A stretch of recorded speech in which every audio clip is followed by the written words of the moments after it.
नमस्कार. हवामान अंदाज आणि शेती या आपल्या नवीन यूट्यूब चॅनलवर मी एक शेतकरी रॉयल शेतकरी सोबतच हवामान अभ्यासक आपल्या सर्व शेतकरी बांधवांचं स्वागत करतो.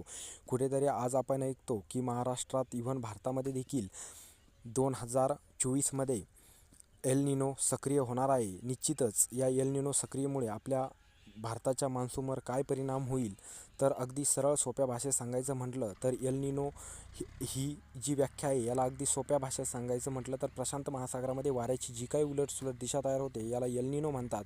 आणि निश्चितच आजपर्यंत एल निनो जेव्हा सक्रिय झाला म्हणजे 1972-73, त्यासोबत 1982-83, त्यानंतर 1997-98, 2015-16 या वर्षामध्ये निश्चितच एल निनोमुळे भारतामध्ये दुष्काळाची स्थिती निर्माण झालेली आहे. परंतु कधीकधी याच्या उलट देखील एल निनो सक्रिय असताना देखील भारतामध्ये पाऊस झालेला आहे. त्यामुळे निश्चितच सर्व शेतकरी बांधवांना सांगू इच्छितो, काळजी करण्याची गरज नाही.